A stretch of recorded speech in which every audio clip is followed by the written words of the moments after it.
ലോക ചാപ്റ്റർ 1 എന്ന സിനിമ കേരളത്തിലെ ഏറ്റവും സൂപ്പർ ഹിറ്റായി തുടരുകയാണ്. മലയാളത്തിലെ ഇൻഡസ്ട്രി ഹിറ്റാണ് ലോക ചാപ്റ്റർ 1. ഇതിലെ കല്യാണി പ്രിയദർശനും ദുർഗാ വിനോദ് അവതരിപ്പിച്ച കള്ളിയങ്കാട്ട് നീലി എന്ന കഥാപാത്രമാണ് ഏറെ ശ്രദ്ധേയമായിരിക്കുന്നത്. ആരാണ് കള്ളിയങ്കാട്ട് നീലി? എന്താണ് കള്ളിയങ്കാട്ട് നീലി? അതിനെക്കുറിച്ച് നമുക്ക് വിശദമായി പരിശോധിക്കാം. കൊല്ലവർഷം 30കളിൽ തമിഴ്നാട്ടിലുള്ള പഴകന്നൂർ ഗ്രാമത്തിലെ ദേവദാസിയായിരുന്ന കാർവേണിയുടെ അതിസുന്ദരിയായ പുത്രിയായിരുന്നു അല്ലി. അവൾ അമ്മയെപ്പോലെ നൃത്തത്തിൽ അതിഗംഭീരമായി ശോഭിച്ചിരുന്നു. മേലാങ്കോട്ട് ശിവക്ഷേത്രത്തിലെ പൂജാരിയായിരുന്ന നമ്പിയുമായി അല്ലി പ്രണയത്തിലാവുകയും അവർ വിവാഹിതരാകുകയും ചെയ്തു. എന്നാൽ നമ്പി അല്ലിയെ വിവാഹം ചെയ്തത് അവളുടെ സമ്പത്തിൽ കണ്ണുവെച്ചായിരുന്നു. ധനമോഹിയും ദുർമാർഗിയുമായ നമ്പിയെ കാർവേണി താമസിക്കാതെ തന്നെ ഭവനത്തിൽ നിന്ന് പുറത്താക്കി. എന്നാൽ ഭർത്താവിനെ ജീവനതുല്യം സ്നേഹിക്കുകയും വിശ്വസിക്കുകയും ചെയ്ത അല്ലി ഭർത്താവിനൊപ്പം വീട് വിട്ടിറങ്ങി. നാടുവിട്ട അവർ വഴിമധ്യേ നാഗർകോവിലിനടുത്തുള്ള പഞ്ചവൻകാട്ടിലെത്തി. ഭർത്താവിന്റെ മടിയിൽ തലവെച്ചുറങ്ങിയ അല്ലിയെ ധനമോഹിയായ നമ്പി കല്ലുകൊണ്ടിടിച്ച് കൊലപ്പെടുത്തി. അല്ലിയെ അന്വേഷിച്ചെത്തിയ അനുജൻ നമ്പി മരിച്ചു കിടക്കുന്ന സഹോദരിയെ കണ്ട് തലതല്ലി മരിച്ച അല്ലിയും അമ്പിയും രക്തരക്ഷസുകളായി മാറി. പഞ്ചവൻകാട്ടിലെ ഒരു പൊട്ടക്കിണ്ടിൽ സൂക്ഷിച്ച അല്ലിയുടെ ആഭരണങ്ങൾ വീണ്ടെടുക്കാനെത്തിയ നമ്പിയെ കരുനാഗം കടിച്ചു കൊലപ്പെടുത്തി. ചതിച്ച് തന്നെ കൊലപ്പെടുത്തിയ ഭർത്താവായ നമ്പിയെ വധിക്കുന്നതിനായി പ്രതികാരരുദ്രയായി വന്നെത്തിയ അല്ലിക്ക് ഭർത്താവിന്റെ മൃതദേഹമാണ് കാണാൻ കഴിഞ്ഞത്. പ്രതികാരദാഹിയായ അല്ലി ശിവഭഗവാനെ തപസ് ചെയ്ത് പ്രത്യക്ഷപ്പെടുത്തി. ബ്രാഹ്മണനായ നമ്പി വൈശ്യകുലത്തിൽ പിറന്ന് അല്ലിയുടെ കൈകൊണ്ട് മരിക്കട്ടെ എന്ന വരദാനം അല്ലിക്ക് നൽകി ശിവഭഗവാൻ അപ്രത്യക്ഷനായി. തുടർന്ന് ചോളരാജാവിന്റെ സന്തതികളായ നീലനും നീലിയുമായി അല്ലിയും അമ്പിയും ജന്മമെടുത്തു. തുടർച്ചയായി ദുർനിമിത്തങ്ങൾ രാജ്യമെങ്ങും വ്യാപിച്ചു. രാജ്യത്ത് നിന്നും കാര്യങ്ങൾ നഷ്ടപ്പെടുന്നതായി പ്രജകൾ രാജാവിനോട് പരാതിപ്പെട്ടു. രാജാവ് ജ്യോത്സ്യരെ വിളിച്ചു വരുത്തി കാരണമാരാഞ്ഞു. നീലനും നീലിയും സാധാരണ മനുഷ്യക്കുട്ടികളല്ലെന്നും ഈ കുട്ടികളാണ് ദുർനിമിത്തങ്ങൾക്ക് കാരണമെന്നും ജ്യോത്സ്യരിൽ നിന്നറിഞ്ഞ രാജാവ് വിഷമത്തിലായി. കുട്ടികളെ പഞ്ചവൻകാട്ടിൽ ഉപേക്ഷിക്കാൻ രാജാവ് തീരുമാനിച്ചു. പഞ്ചവൻകാട്ടിൽ ഉപേക്ഷിക്കപ്പെട്ട നീലനും നീലിയും രക്തരക്ഷസുകളായി മാറി. ഭർത്താവിനെ അന്വേഷിച്ച് പ്രതികാരദാഹിയായി മാറിയ നീലി നിരവധി പുരുഷന്മാരെ വധി. കള്ളിക്കാടുകൾ നിറഞ്ഞ സ്ഥലമായതിനാൽ നീലി കള്ളിയങ്കാട്ട് നീലി എന്നറിയപ്പെട്ടു. പഞ്ചവൻകാടും പരിസര പ്രദേശങ്ങളും നീലി വിറപ്പിച്ചു. നീലിയുടെ ഉപദ്രവം അസഹ്യമായപ്പോൾ മഹാമാന്ത്രികനായ നാഗർകോവിൽ നമ്പിയെ വിളിച്ചു വരുത്തുന്നതിന് ഊരായ്മക്കാർ തീരുമാനിച്ചു. നാഗർകോവിൽ നമ്പി നീലനെ തളച്ചുവെങ്കിലും നീലിയെ തളയ്ക്കുന്നതിൽ പരാജയപ്പെട്ടു. നീലിയെ തളയ്ക്കുന്നതിനുള്ള ശ്രമത്തിനിടയിൽ നാഗർകോവിൽ നമ്പി നീലിയിൽ വധിക്കപ്പെട്ടു. ഇതിനിടയിൽ നീലിയുടെ കഴിഞ്ഞ ജന്മത്തിലെ ഭർത്താവായിരുന്ന നമ്പി ആനന്ദൻ എന്ന പേരിൽ വൈശ്യകുലത്തിൽ ജന്മമെടുത്തു. മഹാമാന്ത്രികനായിരുന്ന പിതാവ്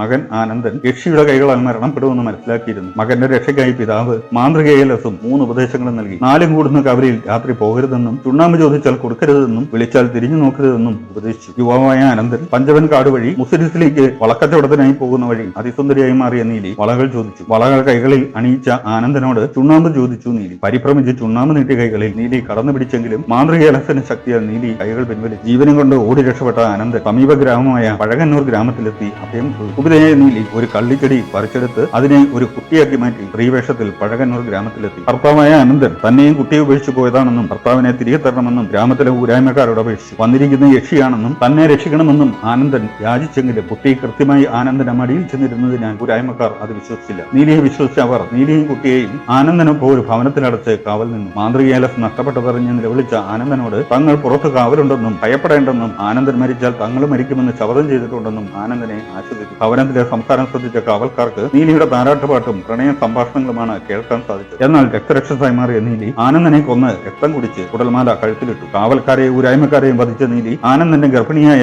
ഭാര്യ ചെമ്പകവല്ലിയെ കൊലപ്പെടുത്തി വയർ പിളർന്ന ഗർഭസ്ഥ ശിശുവിനെ വലിച്ചെടുത്ത് വധിച്ചു. പ്രതികാര നിർവഹണം പൂർത്തിയാക്കിയ നീലി പോകാൻ ശ്രമിച്ചപ്പോൾ നിരപരാധിയായ ചെമ്പകവല്ലിയെ വധിച്ചതിൽ പശ്ചാത്തപിച്ചു. തുടർന്ന് നീലി ശിവഭഗവാനെ തപസ് ചെയ്ത് പ്രത്യക്ഷപ്പെടുത്തി ചെയ്തുപോയ തെറ്റിനും മാപ്പപേക്ഷിച്ചു. ഇനി താൻ ആരെയും ഉപദ്രവിക്കില്ലെന്നും തന്നെ തേടി വരുന്നവർക്ക് അഭയം നൽകുമെന്നും സത്യം ചെയ്ത നീലിക്ക് ഭദ്രകാളിയുടെ ശക്തിയും ചെമ്പകവല്ലിക്ക് പാർവതീദേവിയുടെ ശക്തിയും നൽകി ശിവഭഗവാൻ അനുഗ്രഹിച്ചു. ശിവഭഗവാന്റെ അനുഗ്രഹത്താൽ ദേവതമാരായി മാറിയ ഇവർ 8ാം ശിവാലയമായ മേലാങ്കോട്ട് ശിവക്ഷേത്രത്തിൽ മേലാങ്കോട്ടമ്മയായി ഭക്തർക്ക് അനുഗ്രഹം ചൊരിയുന്നു. ഇതുപോലുള്ള കഥകൾക്കും അറിവുകൾക്കുമായി സബ്സ്ക്രൈബ് ചെയ്യുക, ലൈക്ക് ചെയ്യുക, കമന്റ് ചെയ്യുക, ഷെയർ ചെയ്യുക.